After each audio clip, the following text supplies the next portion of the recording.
Hi friends, welcome back to my channel Twist and Turn. இந்த வீடியோவில் நம்ம பார்க்க போகிற ரெசிபி நல்ல டேஸ்டியான சிக்கன் குழம்பு எப்படி செய்கிறதுன்னு தான் பார்க்க போகிறோம். இதை செய்கிறது ரொம்ப ஈஸியாக, அதே சமயம் ரொம்ப டேஸ்டியாக இருக்கும். வீட்டில் கண்டிப்பாக ஒரு தடவை ட்ரை பண்ணி பாருங்கள். வீடியோக்குள்ளே போகிறதுக்கு முன்னாடி நம்ம சேனலை சப்ஸ்கிரைப் பண்ணிக்கோங்க, கூடவே இருக்கிற பெல் ஐக்கனை கிளிக் பண்ணிக்கோங்க. வாங்க எப்படி செய்கிறதுன்னு பார்க்கலாம். ஸ்டவ்வை ஆன் பண்ணி குக்கர் எடுத்துக்கிறேன். குக்கர் சூடான பிறகு நான் இங்கே 4 டேபிள் ஸ்பூன் எண்ணெயை சேர்த்துக்கிறேன்.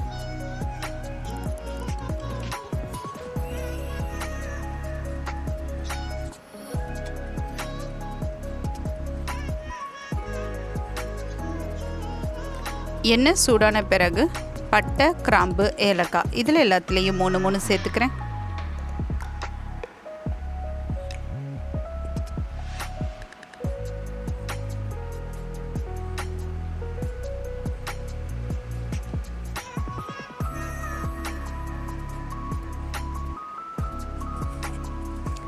மீடியம் சைஸான ஒரு பெரிய வெங்காயம் பொடிசாக நறுக்கி இதில் சேர்த்துக்கிறேன். ஒரு பச்சை மிளகாயை பாதியாக கிள்ளி இதில் சேர்த்துக்கிறேன். சேர்த்து நல்லா பொன்னிறமாக வதக்கிக்கிறேன். கொஞ்சமாக உப்பை சேர்த்து நல்லா மிக்ஸ் பண்ணி விட்டுக்கிறேன்.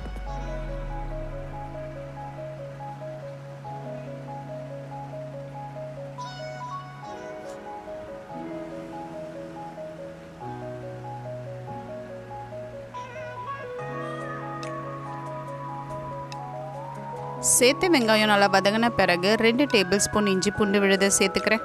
பச்சை வாசனை போகிற வரைக்கும் நல்லா வதக்கிக்கிறேன்.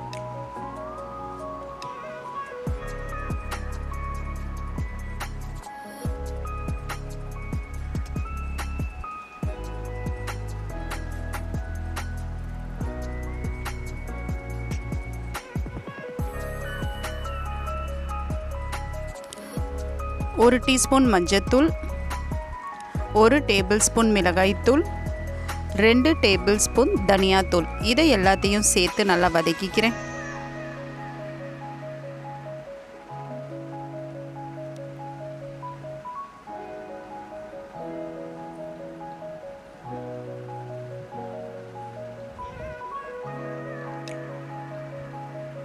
ரெண்டு டேபிள் ஸ்பூன் தயிரை சேர்த்துக்கிறேன். தயிரை சேர்த்து நல்லா மிக்ஸ் பண்ணி விட்டுக்கிறேன்.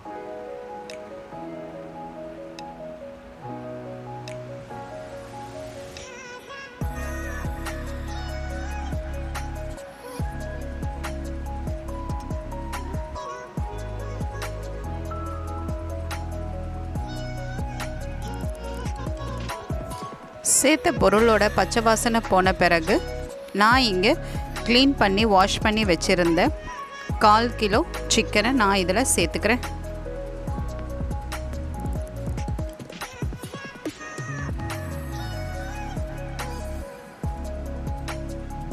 பச்சை வாசனை போகிற வரைக்கும் நல்லா வதக்கிக்கிறேன்.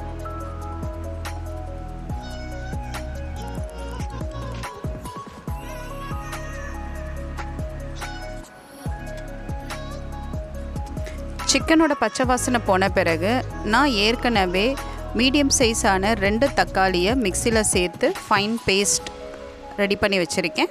ஸோ தக்காளி பேஸ்ட்டை நான் இதில் சேர்த்துக்கிறேன்.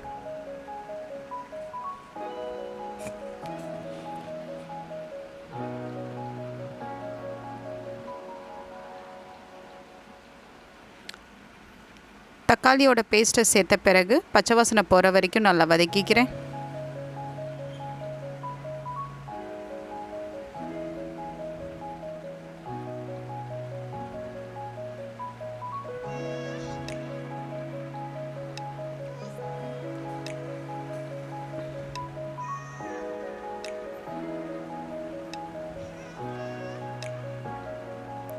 தேவையான அளவு உப்பை சேர்த்துக்கிறேன்.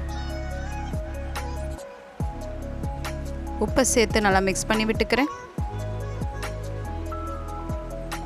1 கப்பு தண்ணியை சேர்த்து விசில் கொடுத்து சிக்கனை நல்லா வேக வச்சு எடுத்துக்கிறேன்.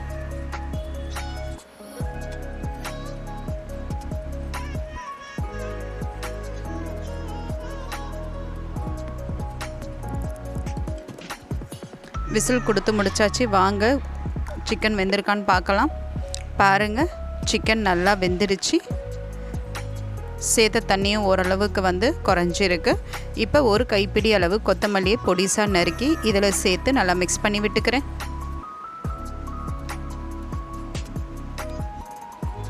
ஸோ ஓரளவுக்கு தண்ணி குறைஞ்ச பிறகு நான் ஸ்டவ்வை ஆஃப் பண்ணிடுறேன்.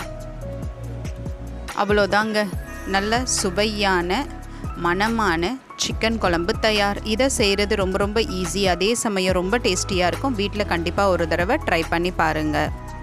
ட்ரை பண்ணி பார்த்துட்டு எப்படி இருக்குன்னு சொல்லுங்கள். ஸோ இந்த சிக்கன் குழம்பு நம்ம இட்லி, தோசை, சப்பாத்தி, பூரி, சாதம் இந்த மாதிரி நிறைய டிஷ்ஷஸ்க்கு சைட் டிஷ்ஷாக வச்சு சாப்பிட்லாம். ரொம்ப அருமையாக இருக்கும். இந்த வீடியோவில் நான் பண்ண ரெசிபி உங்களுக்கு பிடிச்சிருந்துச்சுன்னா என்னுடைய சேனலை சப்ஸ்கிரைப் பண்ணுங்கள், லைக் பண்ணுங்கள், ஷேர் பண்ணுங்கள், கமெண்ட் செக்ஷனில் கமெண்ட் பண்ணுங்கள். தேங்க்ஸ் ஃபார் வாட்சிங்.